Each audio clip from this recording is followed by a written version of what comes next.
Il est le joueur préféré des Français. Le meilleur buteur de l'Euro 2016. J'ai rendez-vous avec Antoine Griezmann.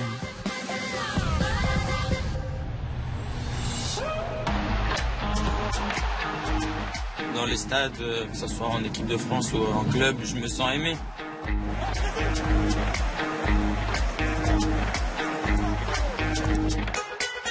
J'essaye toujours de garder les pieds sur terre.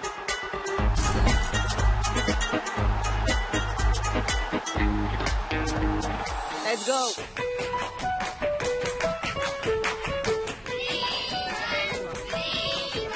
Si on me donne, on va dire, de l'amour, j'en rentre. Ah, ça c'est la meilleure photo. Ah, elle est géniale cette photo. Mais excuse-moi, ça c'est pas du dossier.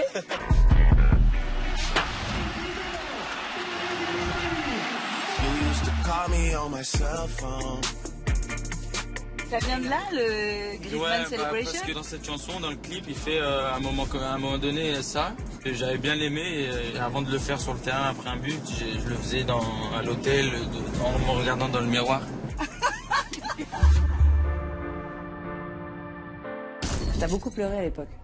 Ouais, souvent, surtout à l'hiver. Parce que il faisait nuit assez tôt, donc c'était assez dur. Et pour l'anniversaire de mon père, pour l'anniversaire de ma mère, de mon frère, de ma soeur, j'étais jamais là. Donc c'était dur à vivre, mais voilà, comme je dis, ça mène maintenant.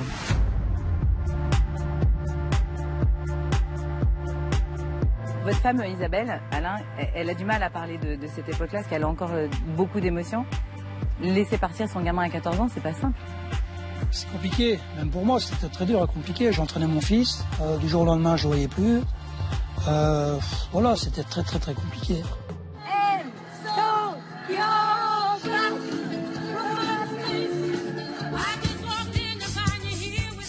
Il fait aujourd'hui partie des joueurs les plus médiatisés en France et même en Europe. Et donc, il y a ce statut qu'il faut digérer. En même temps, il faut garder son rythme de footballeur professionnel. Il ne faut pas perdre de l'énergie. Viens chez moi, viens chez moi.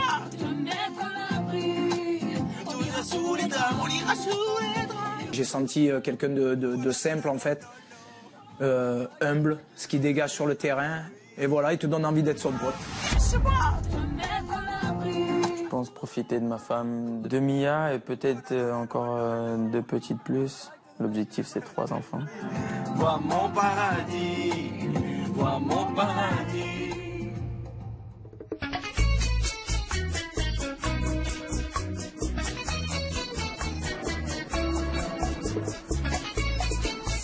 En partant à Madrid il y a quelques mois, je suis heureuse de pouvoir enfin rencontrer le footballeur préféré des Français. Et pour tout vous dire, je ne sais pas vraiment à quoi m'attendre. Je ne suis pas spécialiste de football, mais comme tout le monde, j'ai supporté l'équipe de France et ce joueur lors de l'Euro 2016. Alors, en plongeant dans la vie d'Antoine Griezmann, je ne sais pas du tout où cela va me mener. Mais le rendez-vous est pris. Alors, direction l'entraînement dans le stade mythique Vicente Calderón, où aucune caméra, en théorie, n'est acceptée.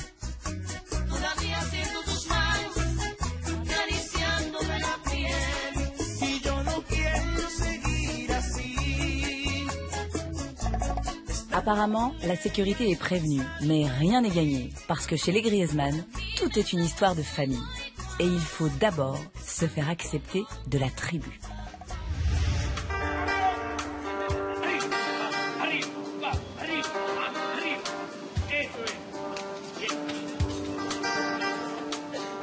Imaginez, Antoine est à quelques mètres de moi, mais je dois d'abord, en très peu de temps, me faire accepter.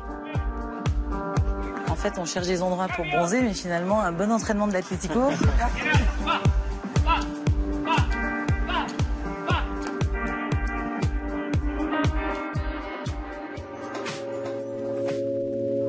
Moi, si c'était mon frère, je me dis, il y a quand même une fierté, quoi. Forcément. Ah ouais, on est d'accord. Très fier. Bah, moi, quand je le vois là, c'est le joueur, tu vois. Je vais pas dire, enfin, c'est pas mon frère. Pas ton frère. Ouais. C'est que quand il est à la maison ou quand, voilà, quand on est vraiment qu'en famille, où là, je dis, bah là, c'est Antoine. Mais là, c'est Griezmann. Tu vois, c'est différent. Et d'ailleurs, même toi, t'as du mal parfois à te dire que tu t'appelles Maud Griezmann. Totalement, ouais. Et pourtant, c'est ton nom, t'es au courant. Oui. ouais, même, bah ouais, ça fait plaisir. Non, Théo, il est plus différent par rapport à ça. Toi, tu...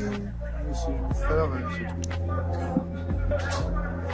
En plus, comme il a quitté tôt la maison, t'étais plus minot aussi, Théo, toi. Ouais, moi j'étais beaucoup plus jeune. Et vous rattrapez le temps, là, tous les deux. Ouais, c'est pour ça que je viens le plus longtemps possible à chaque fois que je viens.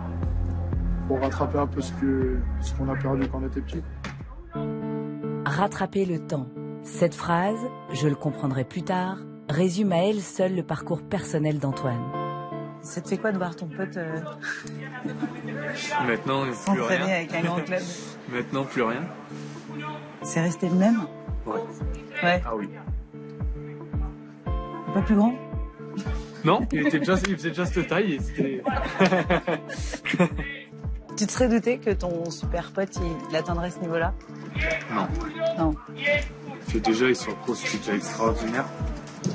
Mais, impressionné par son parcours, en fait.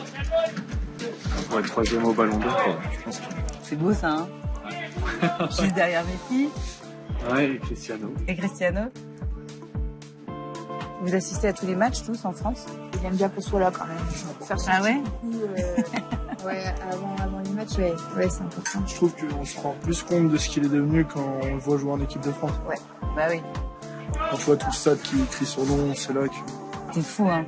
Et en plus, franchement, il l'a marqué, le gros. Bah justement, ouais, c'est là où je me suis rendu compte. L'engouement qu'il avait autour de lui et vraiment ce qu'il était devenu, c'est grâce à ce tour. Voir comment dans notre pays il est adulé en fait.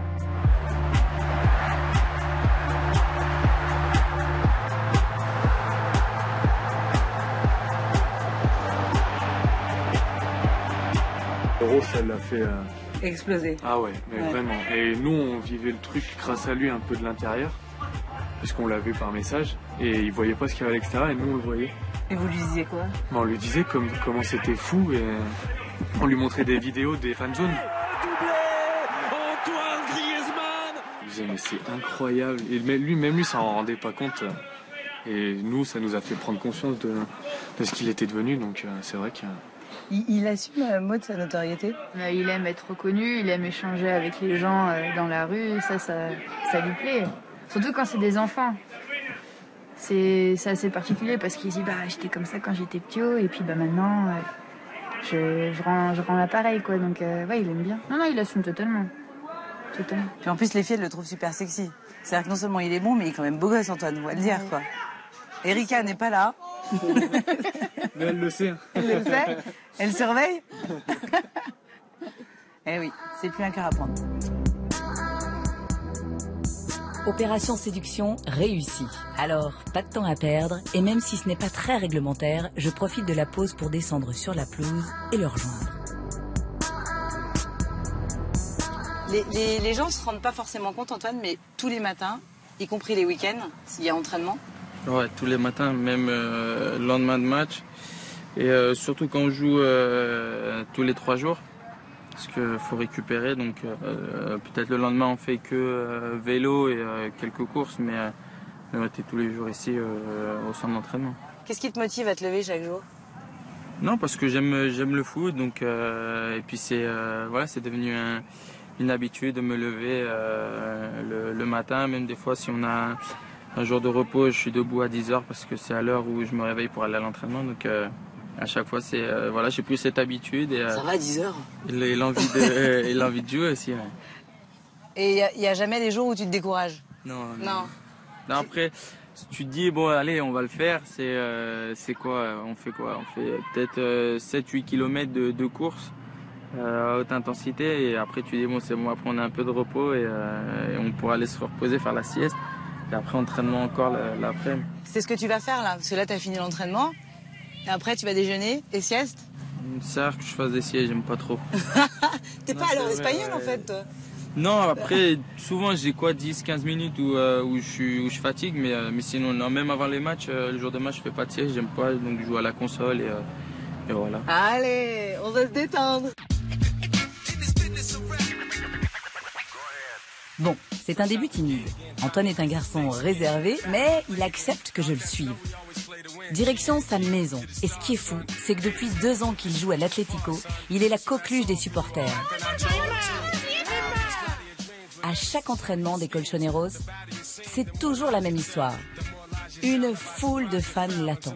Et si je me demande pourquoi il ne s'arrête pas, eh bien je vais vite le comprendre.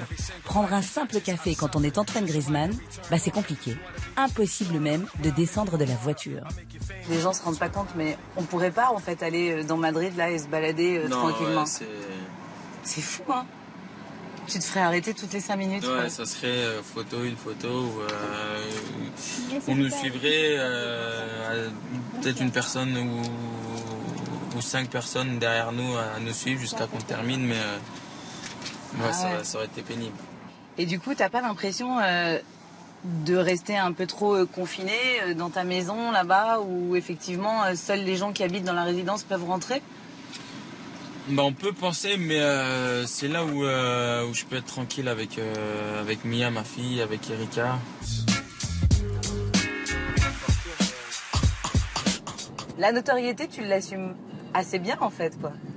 Bah, en fait, je me rends pas compte en fait. Mais en même temps, si la seule sortie c'est le Starbucks, c'est normal. Hein. Ouais. Toi, là, t'es même pas sorti de ta caisse. Hein. Non. En fait, vivre avec Antoine Griezmann, c'est chiant. Non, mais ça, c'est la sortie du coin en plus. C'est pas pour rigoler. Toi, ta sortie, c'est le Starbucks. Quoi. Voilà. Et il est content. Je suis content. J'ai mon petit Starbucks, je suis content. Il est bien, il est content. Alors attends, moi, je t'ai préparé une petite playlist. Et là, je serai le meilleur des amants. Comme une envie d'aller faire un tour du côté de nos amours. Viens chez moi, viens chez moi. Te mettre à l'abri. On ira sous les draps, on ira sous les draps. Écoutez la pluie. Voilà, non, non, non, non, non. En direct de la caisse d'Antoine Griezmann. Oui, vois mon paradis. Vois mon paradis. Mon alter ego. Suis-moi, je te suis. Comme une envie d'aller. Alors attends, maintenant explication. Je baisse. C'est quoi cette chanson alors? C'est quand on partait en vacances, on avait quoi, 4 heures de route, je crois, non? Et voilà, c'était, on partait en vacances, on était voilà, toute la famille dans la voiture et on écoutait Christophe Maé et on chantait. Et tu chantais en fait, t'as les intonations de Christophe Maé à la fin. Ça force d'écouter. Comme une envie d'aller faire un tour. S'il connaît les paroles de Christophe Maé par cœur, Antoine apprécie aussi le chanteur. Ils se sont rencontrés d'ailleurs une fois et on ne sait toujours pas qui est le plus fan de l'autre. Du coup, je suis allée lui demander. Je suis sur le port de Bonifacio, je me balade en famille. Et là, je tombe sur Antoine Griezmann. Et je n'osais pas aller le voir parce que mon fiston n'arrêtait pas de me dire « Papa, s'il te plaît, va le voir, j'aimerais faire une photo avec lui. » Je lui dis « Non, on va pas aller lui casser les pieds, laisse-le tranquille en famille. » Mais c'est vrai qu'on sortait de l'Euro, là. Et là, ça grouillait de monde. Et donc voilà, j'ai pas osé m'avancer. Et puis, une demi-heure après, on est à table et là, on me tape sur l'épaule. C'était Antoine Griezmann qui venait se présenter, qui venait me dire qu'il écoutait mes chansons, ce qui m'a énormément touché. Et j'ai senti quelqu'un de simple, en fait, humble, ce qui dégage sur le terrain. Et voilà, il te donne envie d'être son pote. En tous les cas, j'ai l'impression que c'est une belle personne. J'espère que j'aurai l'occasion de le croiser à nouveau. Et du coup, on en a profité pour faire cette fameuse photo avec le fiston. Suis-moi, je te suis. Alors promets-moi de signer pour 100 ans. Vous la connaissez par cœur? Mais seulement pour la vie. Et le paradis d'Antoine commence derrière cette grille, que l'on ne vous montrera pas par raison de sécurité. N'empêche que ça rigole pas, là, c'est super sécurisé. Hein. Ouais. La résidence, Ouais. y a pas de cas où il t'arrive un truc ici, quoi. Ah ouais. C'est une tranquillité d'esprit pour que tu puisses jouer bien aussi, ça. Aussi, ça aide, ouais, parce que même, voilà, je sais que je pars et que va rien se passer. Quel âge t'as, Antoine? 26 ans? 26. T'es père. Faut que tu... T'es le padri quand même, quoi. Ouais. Tu vois? C'est pas trop parfois sur tes épaules? Non, parce qu'il y a Erika, ma femme, qui m'aide beaucoup. Et ça m'enlève aussi un poids. En fait, moi, je suis là pour rigoler avec elle et Erika, tout le reste, pour faire, je sais pas, la carte d'identité, le passeport de Mia. Elle, en fait, elle fait tout pour que j'ai pensé qu'au foot et voilà. Bah, c'est important, hein. Ah oui. Bah, depuis que je suis avec elle, j'ai fait que m'améliorer sportivement. Tu sais ce qu'on dit? On dit que derrière chaque grand homme, il y a une femme. Ouais. Erika, c'est un soutien pour Antoine dans la vie de tous les jours. Ce que nous, on peut pas faire en étant à des bornes et des bornes de lui, quoi. Donc ouais, c'est un gros soutien. Erika, un amour de jeunesse rencontré à Saint-Sébastien au Pays Basque, qu'Antoine protège de la médiatisation comme il protège sa petite fille Mia, élevée pourtant au rythme des chants madrilènes. Mia, pour qui la pelouse du stade est déjà un terrain de jeu. Erika n'a pas souhaité témoigner, malgré, je peux vous l'assurer, un français parfait. Une famille simple, normale, même s'ils vivent dans le confort cossu des gens qui gagnent beaucoup d'argent, ils ne l'affichent pas ostensiblement. Si Antoine ne souhaite pas montrer sa maison, je peux vous dire qu'elle est grande, superbe même, mais sans excès. Seul signe extérieur de richesse, une piscine, un petit terrain de foot et surprise, un terrain de basket qu'a fait installer Antoine. Je vais aller mettre une petite tôle au Griezmann. J'ai quand même dit que j'allais te mettre une tôle. Ce qui veut dire que il y a des téléspectateurs. Ouais, c'est ça. Alors attendez les gars, je me chauffe. J'ai grandi avec des garçons, mes cousins, n'est-ce pas? Et j'étais pas mauvaise. Tu peux te rapprocher hein, si tu veux. Ah, je vois. Attends. C'est qui ton joueur, Antoine? Derrick Rose. Oh yeah. Qui joue à Chicago et c'est pour ça qu'on a les taureaux. Les Chicago Bulls. Mais il a changé d'équipe. Bah ouais. Bah ouais. Il va falloir. Donc il va falloir changer. Il va falloir changer le terrain. Bon, Julien, on pourrait faire Griezmann? Attends, ne jamais être défaitiste. Attends, alors par contre, je vais accrocher mon pantalon. C'est pas que j'oublie, mais bref. Et on joue pas le déjeuner non plus parce que j'ai là.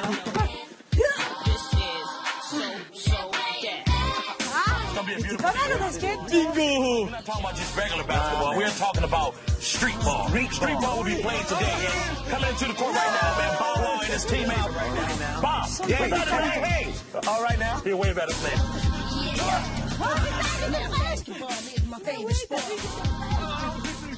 T'as déjà assisté, Antoine, à un match Ouais, j'en ai fait 5. 5 dans 5 villes différentes. J'ai fait San Francisco, Houston, Chicago, New York et Cleveland. C'est canon, hein? Ouais, moi j'adore. Ah bah ouais. L'ambiance des matchs de basket, elle est énorme, quoi. Rien à voir d'ailleurs avec l'ambiance d'un stade de foot. Non, parce que là, on dirait que tout le monde a envie de chanter ou de crier. Ah non, c'est top. Et ils te connaissent, les joueurs de NBA, j'ai vu là. Ouais, quelques-uns, ouais. Bah ouais. C'est là où je vois que je commence à être bon dans le foot. Ah, c'est ça, c'est la notoriété. Parce qu'il y a 2 ans, personne... je mettais un tweet, par exemple, et personne calculait. Et maintenant, on te retweet. Ce qui est dingue, c'est que quand Antoine s'intéresse à quelque chose, ça va vite. Il y a 4 ans, il ne connaissait rien au basket. Et aujourd'hui, non seulement il joue plutôt pas mal, mais en plus, ses copains s'appellent Derrick Rose, Isaiah Thomas ou Tony Parker.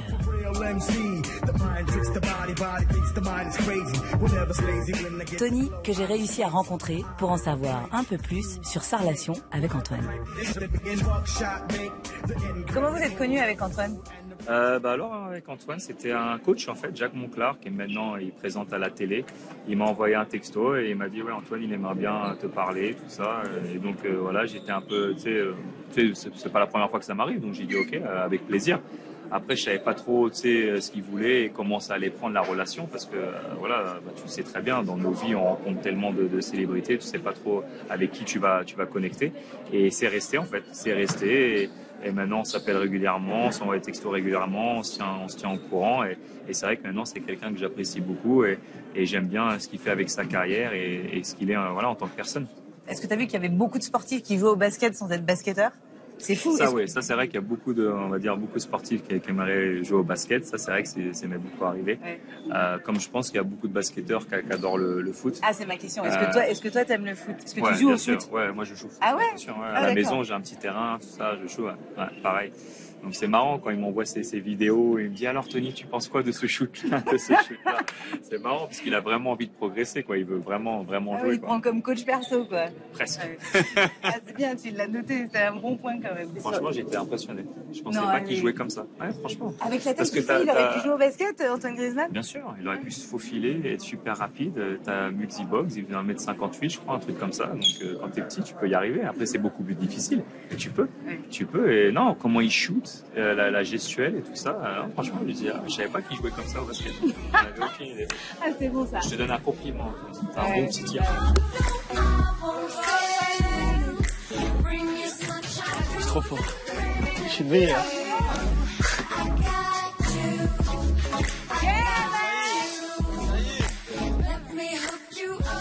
Me retrouver sur un terrain de basket avec Antoine, je n'aurais jamais imaginé cela il y a quelques semaines. Et pourtant, j'y suis. Chez lui, un peu comme un vieux pote, avec qui on a juste envie de passer un bon moment. Antoine, plutôt réservé au départ, se détend et on oublierait presque les caméras. Il faut aller manger.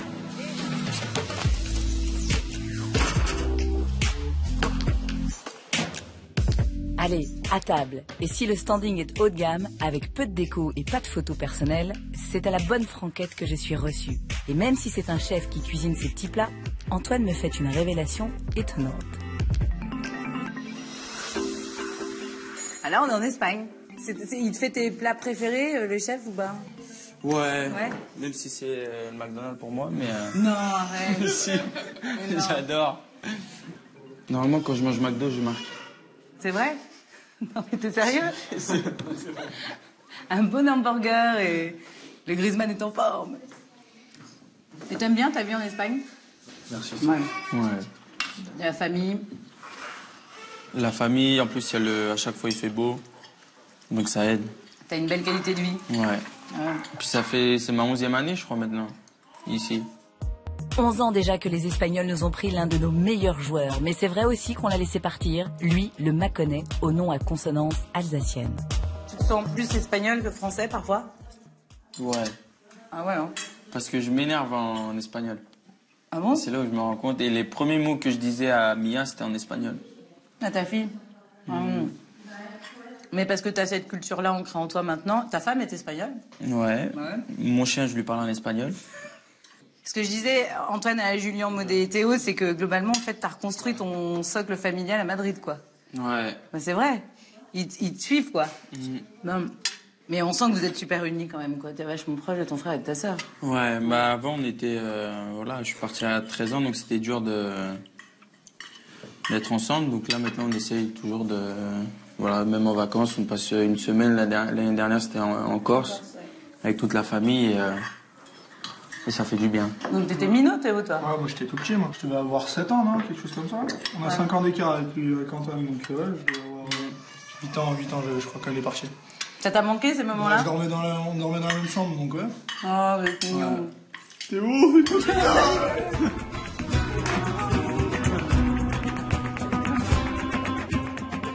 Mon impression sur la pelouse d'entraînement en rencontrant Antoine pour la première fois était la bonne. La famille Griezmann est une véritable tribu, un clan, où l'on a même choisi de travailler ensemble. Maud, gérer l'emploi du temps de son frère, c'est facile ou pas? Ça l'était jusqu'à l'Euro. Ah bon? Qu'est-ce que t'as fait à l'Euro? Oh, il n'a pas fait grand-chose. Et puis après ça a été plus compliqué parce que t'as plus de sollicitations. Et ensuite, j'ai repris le sponsoring, donc encore plus de travail, mais vous arrivez à vous parler business sans vous prendre la tête? C'est quelqu'un d'assez facile, c'est pas quelqu'un qui s'énerve pour un rien. Et, moi, je suis plus ce côté-là, un peu sanguin, mais lui, non. Mais il peut me dire quand quelque chose lui plaît pas, quand quelque chose ne va pas, mais... C'est plus simple pour toi, finalement, que ce soit elle qui gère. Parce que... Ouais, parce qu'elle me connaît. T'as confiance? Ouais. Il y a parfois où t'as senti que tu prenais la grosse tête ou pas? À mes débuts, j'avais pas le permis, j'avais déjà acheté la Sirocco R. Et elle était sportive et j'avais même pas le permis que j'avais déjà acheté la voiture en fait. Et du coup, tu te dis que ça, c'était trop? Ouais, je me suis dit, t'as pas le permis, t'achètes déjà une voiture. Mais après, c'est au moment, enfin, sur le moment, tu te rends pas compte, mais c'est après que je me suis dit, mais ça servait à rien d'acheter une voiture alors que j'avais pas le permis. Lucide, simple, la tête sur les épaules. Du coup, j'ai voulu comprendre comment Antoine avait grandi. Un parcours qui démarre à Mâcon, dont il est originaire, avec un père sans lequel il n'y serait jamais arrivé. Me voilà donc chez ses parents, là où tout a commencé, et là où il vient encore se ressourcer. Une maison où le fils chéri est omniprésent, comme dans cette pièce, le musée des maillots. Son père y passe régulièrement, comme pour toucher du doigt le parcours si longtemps désiré. Ah, alors expliquez-moi là. Match aller de la Ligue des Champions. Ah ouais. Et c'est là où il réussit son retourné magnifique.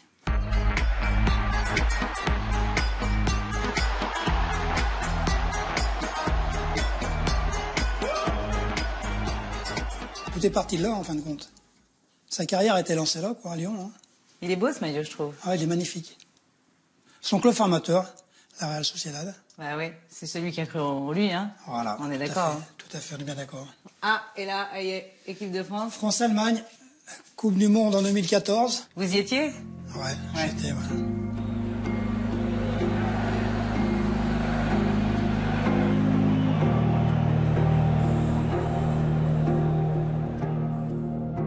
Et ça vous fait quoi quand vous voyez tous ces maillots là? Parce qu'il y a quand même tellement d'histoires derrière tous ces matchs.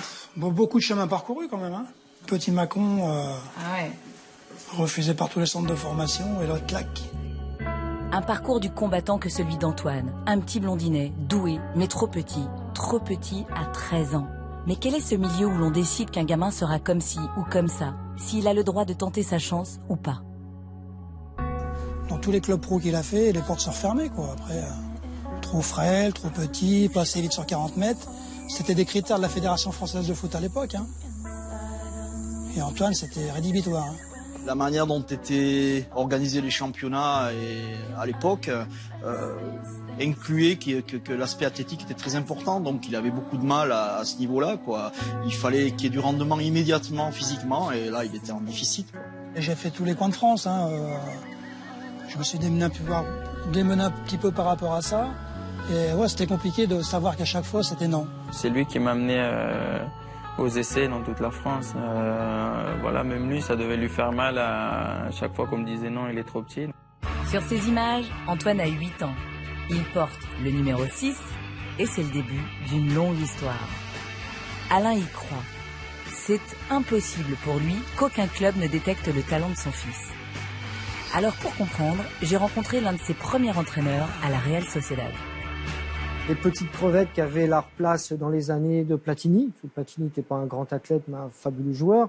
Donc on donnait moins la chance en France à ces jeunes-là. Il n'y a qu'en Espagne où on donne la chance à ces joueurs-là parce que ça fait partie de leurs caractéristiques. Et les critères de sélection, c'est souvent l'intelligence, la technique et la vitesse. Je ne suis pas étonné que l'Espagne ait ouvert les portes très tôt plutôt que les clubs français. Pour Antoine, le tournoi de la dernière chance se déroule en mai 2005. Il a 14 ans. Sa vie va changer, mais il ne le sait pas encore. Ce jour-là, Eric Olatz, qui dirige à l'époque le recrutement des juniors pour le club espagnol de San Sebastián, la Real Sociedad, ouvre les yeux sur celui qui est aujourd'hui le 3e meilleur joueur du monde. Le tournoi est fini et on était tous en rang pour la récompense. Et il est venu, il m'a donné sa petite carte de visite avec son numéro et un mot en disant qu'il voulait que je fasse un essai à la Real Sociedad. Si j'avais travaillé pour un club français, je suis pas persuadé que je l'aurais recruté parce qu'il faisait pas partie des critères de sélection à l'époque. De retour à Mâcon, Antoine y croit de nouveau. Ses parents, eux, après des années de galère, sont devenus sceptiques sur l'avenir professionnel du fiston. Et si c'était encore une énième désillusion? Antoine avait mis un papier sur le frigidaire de M. Olatz.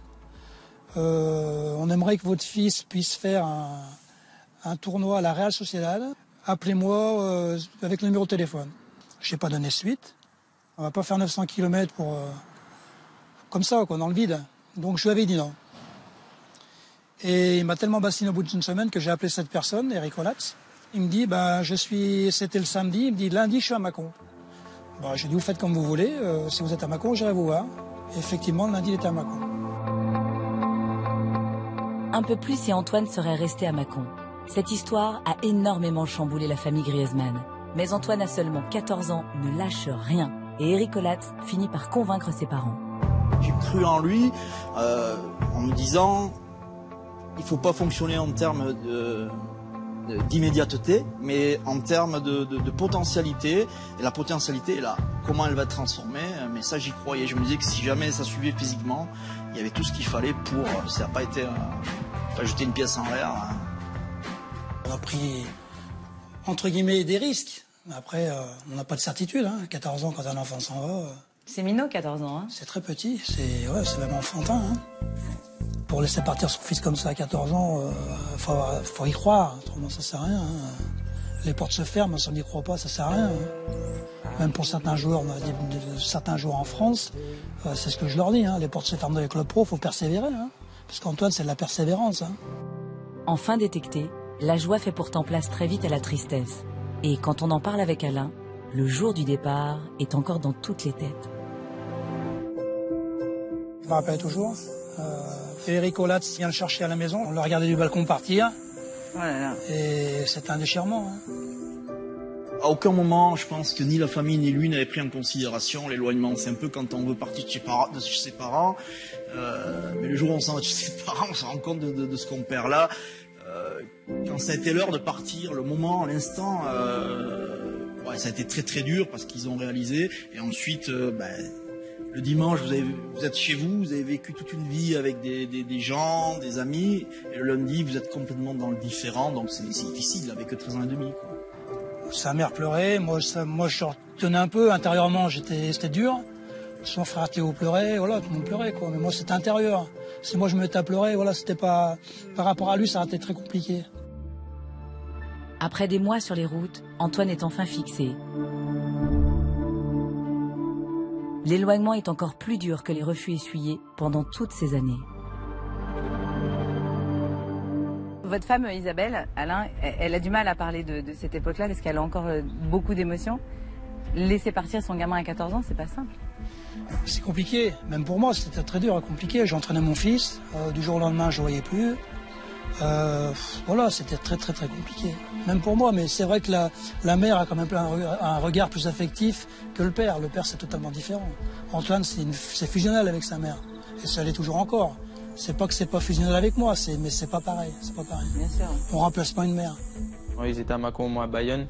Je prenais pas le téléphone parce qu'ils allaient savoir à ma voix que j'étais triste ou que je pleurais. Donc on évitait toutes sortes d'appels et c'était plus par message. T'as beaucoup pleuré à l'époque? Ouais, souvent, surtout à l'hiver, parce que il faisait nuit assez tôt, donc c'était assez dur. Et pour l'anniversaire de mon père, pour l'anniversaire de ma mère, de mon frère, de ma soeur, j'étais jamais là, donc c'était dur à vivre, mais voilà, comme j'ai dit, ça m'aide maintenant. L'intégration n'est pas si simple et ça se comprend. Antoine a 14 ans, il ne parle pas l'espagnol, il n'a jamais quitté le cocon familial. Il va se refermer, se construire une carapace et se forger un moral d'acier qui lui servira des années plus tard. C'était difficile. Dans le bus, quand je vais à l'extérieur, j'étais tout seul dans mon coin, à écouter de la musique et je pouvais parler avec personne. Il faut arriver à surmonter les éléments qui peuvent être les plus difficiles, comme l'éloignement, les nouveaux potes, la nouvelle langue, et puis il y avait aussi la compétition. Il était dans un club pour tenter d'être professionnel. Donc c'est à dose homéopathique, il a pris, ça a duré un petit moment l'acclimatation, et puis petit à petit, et puis c'est un garçon quand même qui est intelligent et qui sous des aspects surtout à l'époque, un peu de fragilité et d'une solidité monumentale, je m'en suis aperçu de suite de ça.